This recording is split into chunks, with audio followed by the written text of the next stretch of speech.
Rachel Goldberg-Polin has become the international voice, heart, and conscience of the hostage crisis in Israel. Her son, Hersh, 23 years old, was abducted by Hamas 83 days ago, taken into Gaza. He is wounded. The family, Rachel and the whole family, have immersed themselves tirelessly in the campaign to bring him and the rest of the Israeli hostages back home. Rachel, thank you so much for talking to us today on You're Unholy. welcome. I just want to tell you, we're also interested in bringing all the hostages home, not just all the Israeli hostages home. Yep, that's a good correction, and thank you for that. I see you right now in our conversation. You have the number 83 on your shirt. I assume that updates daily. Correct. It's like the most nauseating. There's so many nauseating parts of my day, but I come out of my bedroom and the first thing I do before I even put the sticker on me is I go out to my porch where I have a huge counter. We live on the 5th floor overlooking a huge industrial area.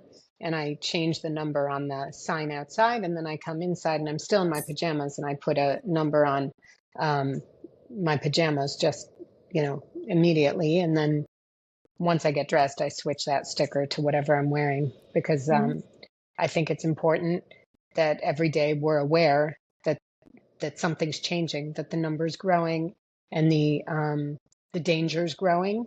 And especially in America, and abroad, it makes people very uncomfortable, which is good. You should feel uncomfortable that there are human beings still being held hostage. And one of them obviously is your son. And before we talk about all the things you've done in the campaigning, it would be good for us, I think, and our listeners to hear and have a sense of Hersh, who he is, what he's like. Just tell us about him a bit. Sure. Well, I love talking about Hersh. First of all, Hersh is my firstborn. So I said, there's something very special. The person who changes you from being a person and being who you have been to mother, always there's like this connection that's a very hard to describe connection. So obviously, I have that connection. Hersh is a very curious, smart, respectful, very, very respectful, and yet super funny, dry, dark sense of humor, sarcastic without being mean. He doesn't go over to mean. In fact, he's never mean. Like that's not his MO. John and I both said, we've never, and this is pre-October 7th, we've never heard Hersh shout. Like it's just not who he is. He is obsessed with soccer, obsessed with music festivals. He had just spent 9 weeks this summer traveling by himself to 6 different countries in Europe to go to music festivals by himself. He loves meeting people from all different places and all different backgrounds. Wild about geography since he was in kindergarten because he had this incredible Irish Catholic teacher who was obsessed with geography, and she made sure that all the kids learned everything. And he had a photographic memory, so he just became very obsessed with travel as a tiny, as like a 5-year-old, as a 6-year-old. So for all of his birthdays, he would ask for maps or globes or atlases. He asked for National Geographic for a subscription. So we got him, they have a junior National Geographic, which we got him. And then at the end of the year when it was expiring, the subscription was expiring, he came to us with that little, back in the olden days when they would send like a card that said, you need to resubscribe. And he came to us and he said, but this one is beneath me. I need the real National Geographic. So, he's just starting his life, and he was supposed to, yesterday was his ticket to fly to India to start the trip he's been planning since first grade. That was going to be anywhere from a year to 2 years. We knew that. We ended up going to the airport yesterday with the bag that we bought for him that he was supposed to be using for this big trip. And 50 of our daughter's friends and some family friends came, and we did like this whole little ceremony, and we handed out stickers to people who were on his flight to India. and said, when you get there, please, put up stickers, and send us video of, your adventures. And people have already sent, we have amazing videos that people have sent to us from different places that he was planning on being on, saying, Hersh, we're waiting for you. Hersh, come on. So that's Hersh. Hersh is, I'm a mother. So obviously I think all mothers think that their kids are wonderful. But I always say, it's not that Hersh is perfect, but he is the perfect son for me. And you said, I think, that that these days you're pretending to be a person. That's very poignant. Oh, yeah. Can you tell us more about that? How, Yeah. besides being the advocate and talking to crowds, talking to, important people around the world, what do your days look like? How does the family struggle through this?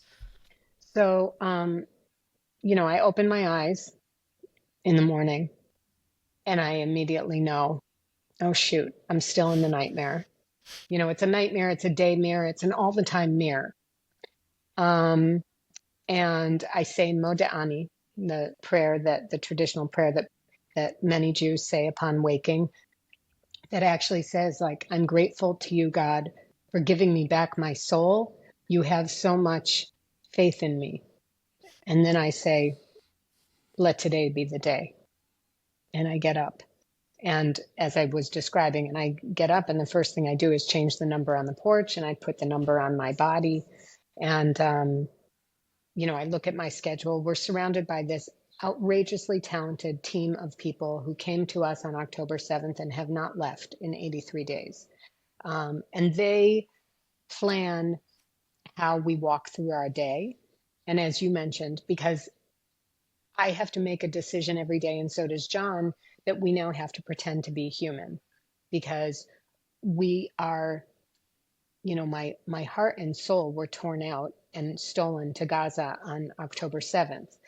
So I look a lot like a person, kind of, and I still know how to kind of fake it and behave like a person, but I am in such existential angst and despair at all times that, look, of course I have my moments where I have to say to the team, I'm going to my room now, which is code for Rachel has to go cry. And, and I go and I do my thing and I wipe my face, and then I come back to go on, because there is this primal, maternal, innate need to save him and to save them. And the problem is, if I'm on the floor in a fetal position in a puddle, it can't really save him. So I have to take that and I have to put that somewhere else, and I have to go forward, and I have to do every single thing possible to try to save him. And I'm not, people will say, like, how, like, wow, you're really doing so many things to try. I'm not doing anything. John and I just spoke about this. We're not doing anything that any other parent wouldn't do. It's just that so few parents are put in this position, thank God. Yeah. But I don't know if you are parents, but I mean, think of your own parents. Your own parents would do this for you. This is not exceptional. This is not unique. It's simply that there aren't very many people on planet Earth with the unfortunate task or mission to save their child. You mentioned God there, and you mentioned that your day begins with the prayer. And I think some people, would hear that and wonder how on earth that is possible, even beyond just getting through the day, that you have retained faith even when something like this has happened.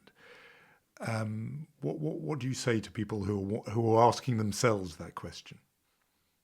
Oh, well, it's actually interesting, because I didn't even continue on of what I do after, putting the number on, and I have my cup of tea, and then I go and I actually pray every day, which I've been doing for years and years. This isn't like since October 7th, but, I have this relationship with this idea of God, and it actually, during this period, is very important for me. So every morning I then sit down with my prayer book, with my Siddur, and I actually pray the morning, traditional morning prayers that many people do.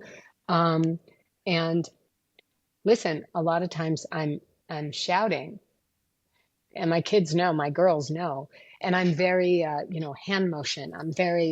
Now this also predates, I have to say, it predates October 7th, but,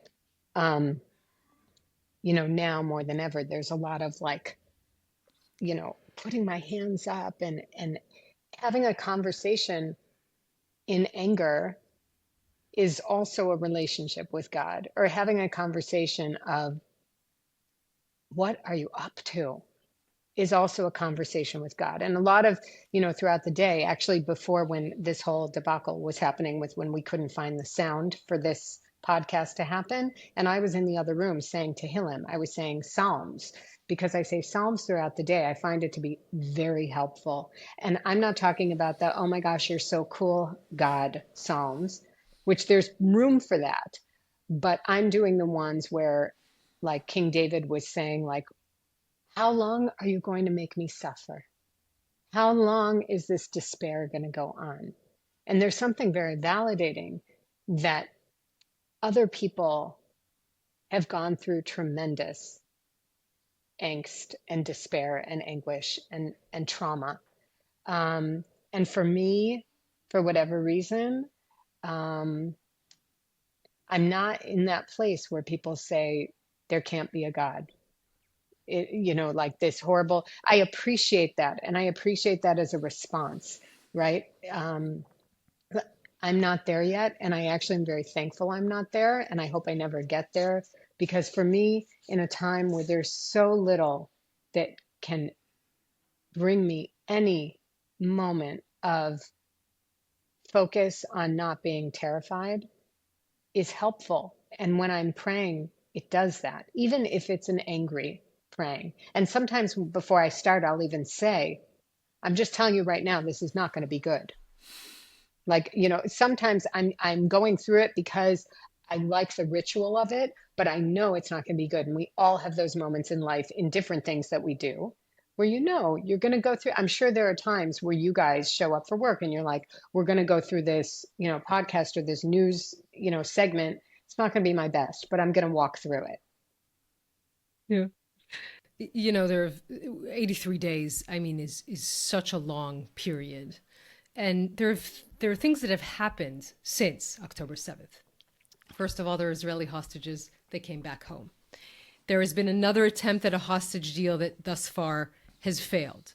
There has been a tragic shooting of hostages by the IDF. I wonder where you find yourself when you're confronted by all of this news. Is the way to deal with it sort of shut it out? Is the way to deal with it? What do you do when you hear all of this? Well, each thing is its own thing. So first of all, when the first agreement was finalized, and we were told beforehand, listen, Hersh is not going to be in this agreement. It was so wonderful that they told us that, because then we were purely happy for the people getting out. There was no kind of like, when you're playing bingo and you hope that your number comes up. There was none of that, because we knew he wasn't getting out. And we felt that it made sense. The babies and the children and the women were getting out. So instead, that, I said, in this whole 83 days, those like 4, and then I think it was 5, there was like a bonus 5, were the only moment of respite in a torturous situation. And all the more so because we now have grown to know so many of the families. So we were watching and saying like, oh my gosh, it's Moshe's daughter. Oh my gosh, it's Yair's niece. And, it was actual true joy, thank God, because, something that's sad for me, and I was thinking of it yesterday, was, I just miss being happy. Like, I can't be joyful. I try really hard, and I have manifested some joy. I was trying before each Sunday before Christmas, there's Advent. and there are themes of Advent. And the third week was joy. And I thought, and we've been getting such beautiful, unbelievable thousands, hundreds of thousands of messages from Christians around the world that I really wanted to give them a message each Sunday of Advent. And I was saying, I wish you joy. And I'm trying to think, like, how can I feel joy? And the way that I was able to do it is I was picturing Hersh's wedding. And I was picturing her holding Hersh's first baby, and so I was like creating joy, but I miss actual joy. Like I miss not, I don't want to have to like create it and fake it. I want to actually have that experience. So that was really wonderful. When those hostages were released, it was a moment, it was a whisper for us. So that was that first feeling. The second chunk of you're talking about the failed attempt of another agreement. Obviously, that's crushing. Look, that whole first week when people were being released, we were aware that it was held together by the finest and thinnest, most delicate of thread.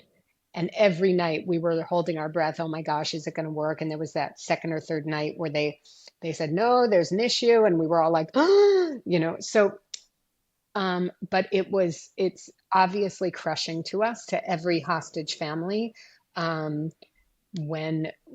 Because the hostages who were released started to reveal what they experienced and what the conditions were like, where we were already in excruciating pain on so many levels, that pain just went skyrocketing, breaking through every ceiling. And so then it's like complete panic and anxiety. So the thought that broke down is for us, excruciating.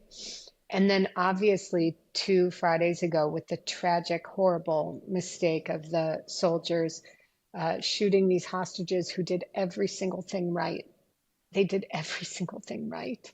I mean, it was just horrible. And the truth is, I felt terrible for the soldiers. I felt terrible for them. And who's the real, I mean, she's such a queen, that the mother of, I forget, right, who said, first of all, I'm not angry at all. And they, and I love them and I feel for them.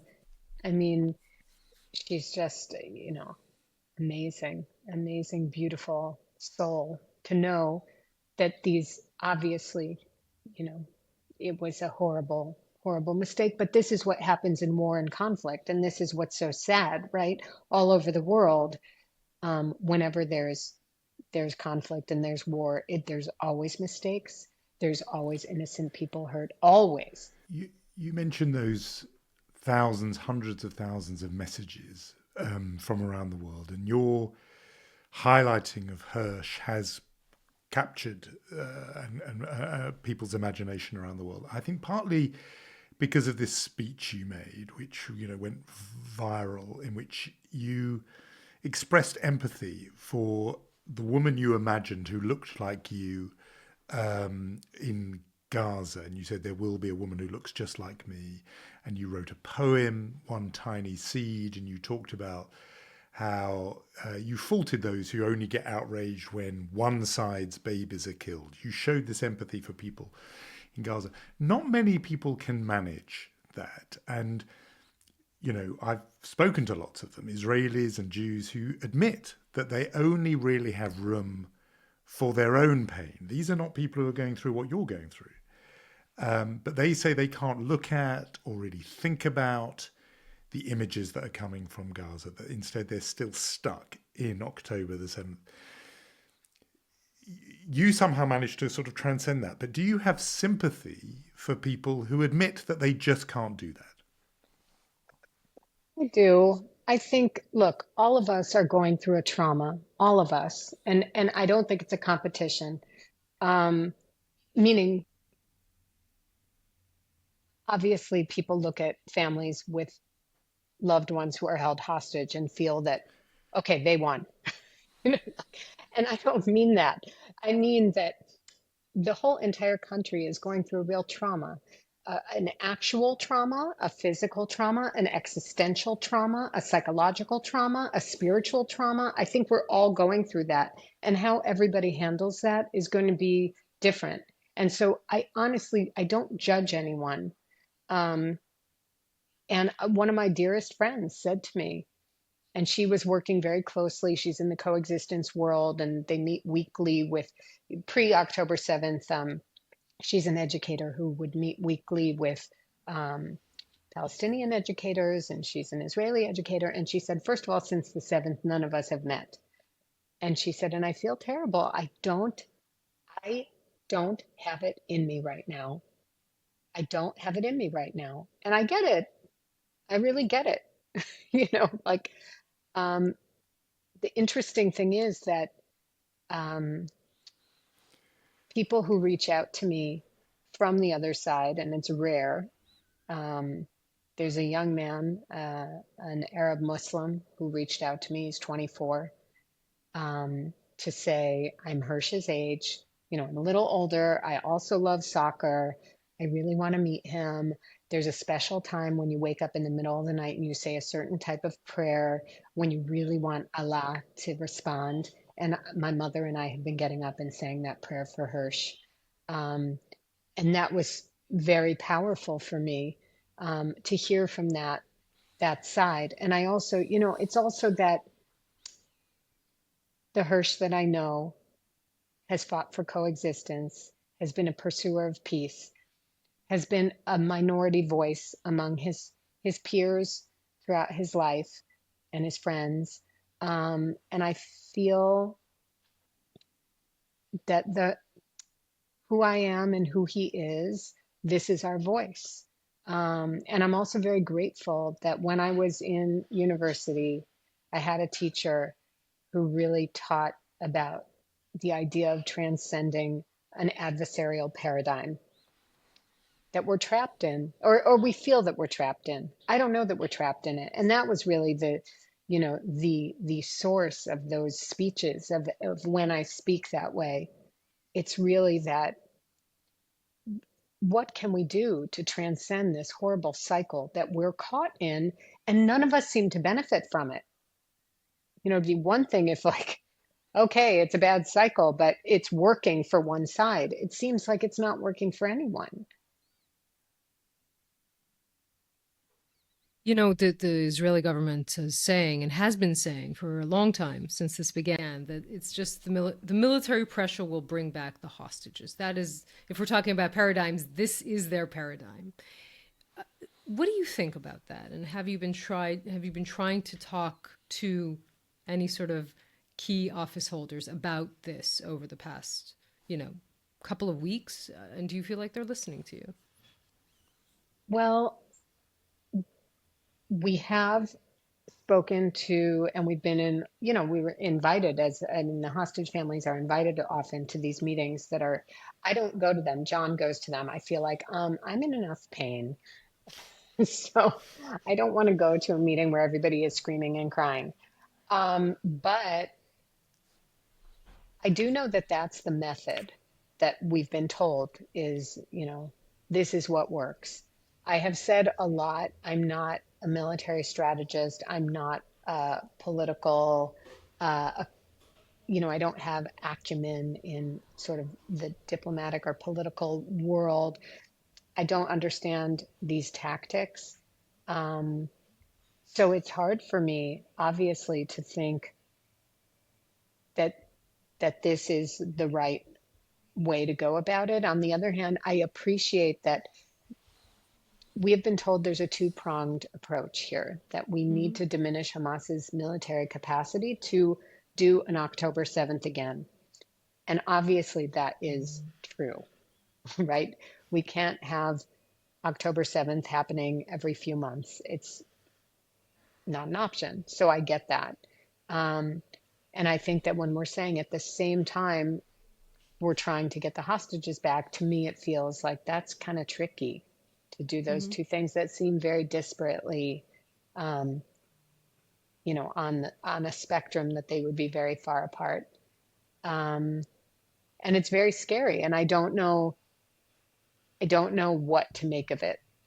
And I think that people say, well, but look, it worked, right? Because we got over 100 people out by doing that. I get very nervous that we're creating a lot of,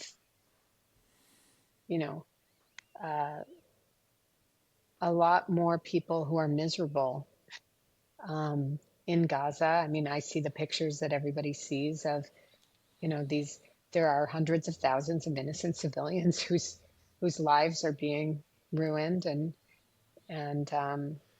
maybe that's not our intention or that's not our goal, but unfortunately, it's, again, that's what happens when you're in conflict and you're in war. And I worry also about the hostages who are also there.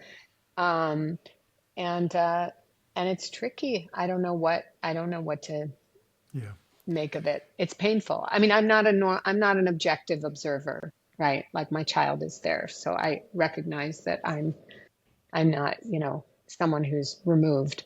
Yeah.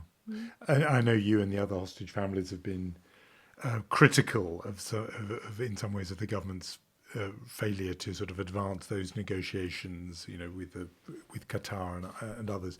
But I just wanted to ask you this about you and some of the other people who are speaking for the hostage families. How significant is it that so many of you are women, that women have taken the lead in being the voices and faces of this crisis? I mean, I think I've mentioned it before that I do think that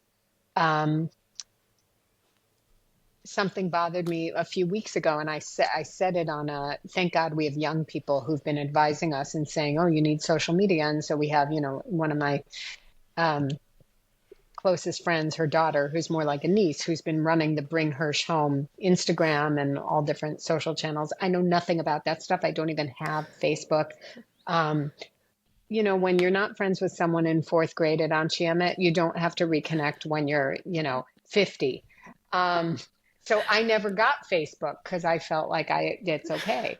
Anyway, so We'll tell our listeners that Rachel is spilling the beans on the fact that we both went to the same school in Chicago. That's right, except that Yonit's 100 years younger than I am. So I think I was probably in 8th grade when you were in kindergarten. This is the most Jewish conversation two women could ever have. Right, exactly, Jewish geography. But what's interesting is I was mentioning in one of these Instagram video moments, I said, it occurred to me that they're in the war cabinet. There are 5 men making the decisions about everybody, 5 white men.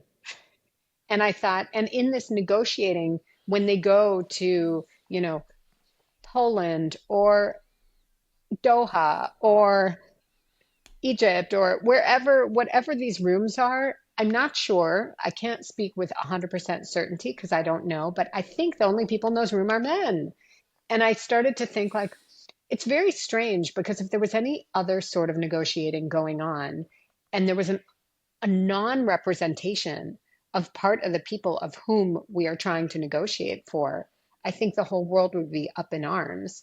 And I also do think that, there's a perspective that you don't get when you don't have women in a room. And I also think there's a perspective you don't get when you don't have a mother in the room. And I'm not saying that I need to be that person, but I would love if there was a mother in one of those rooms because it is a different voice. And I even, we spoke to a group of high schoolers today. And when they said, what can we do? I said, to be honest with you, I would love for you guys to come up with some ideas because you have a very different worldview and perspective. You're 17 and 18-year-old young people. And we have been working on this for 83 days. And I would love to hear your ideas and your perspective. I said, there's no ego here. We're trying to save lives. So I don't care where the ideas come from. And I think that should also be the attitude. Our problem with this two-pronged approach, Jonathan, as you mentioned, is simply that it's not that we're against trying to diminish these military capacities that could replicate this atrocity that happened here. It's that we're working on that part 24/7. And we claim that we also equally care about the hostages. And therefore, you should be also simultaneously working 24/7, meaning there should not be one moment of respite. There should be a team of accomplished negotiators, professional negotiators, and people who sit together 24/7 trying to figure out how do we make that work at the same time. Otherwise, you're not being honest because let's face it, if you have two children and you say, I'm going to give each of you exactly the same thing, and then you give one of them 100% of your time, and one of them every 2 weeks, you kind of give them some time here and there, and sometimes you get mad and you walk out of the room, that is not giving the same to both. So that's where kind of we feel that there could be room for improvement. You're trying to save lives. Everyone helping is trying, but whoever's listening to this conversation, on a practical level, how can they help you? So, first of all, on a practical level, if you happen to be an American citizen, you can call the White House every single day. We spoke to someone high up in the administration when we were in Washington a few weeks back. There was a rally in Washington, and we met with a lot of people from the administration and Congress. And John said to this man, if this was your son, what would you suggest we do every single day to get your son out? And he said, it will drive us bananas, but you should be calling every single day the White House and your local elected officials and saying, I am not okay that at that time it was, I think, 13, that there are 13 Americans and, 237 or 227 other human beings who are being held hostage. Now we're at a point where there's 129 and 7 Americans being held hostage of those 129. And so if you happen to live in America, we were told call every day. So we actually have hundreds of thousands of people who call every day. And I'm sure that, that poor switchboard, the telephone answerer is like, oh no, here we come again. But they count and keep track of all the data and metrics and the subjects. So it's important that local elected officials or the highest elected officials, no matter where you live, if you live in the UK, if you live in Germany, if you live in Japan, call your local elected officials and say, I am not comfortable that there are human beings still being held hostage. That's a very doable task. And the thing that's great about it is that it's very ritualized and it takes less than a minute. So I know from all, my family and friends who do it every morning while they're boiling their water for their coffee or tea, they call the White House every morning and they're like, hey, Irene, now they know these people, it's not okay. And so that's definitely something doable. And I wonder in Israel, how do we get to our officials here? I think, I asked actually, do they have a switchboard at the Knesset? And I don't know that everyone's in agreement on what should happen, but I do think that there's value in just saying we're not comfortable in the current situation.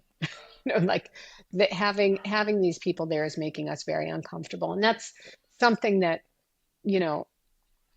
as of a few days ago, I started to get very nervous because I started to feel like when I was a little girl, I didn't grow up in a observant home, but my mother always said, Jews value life.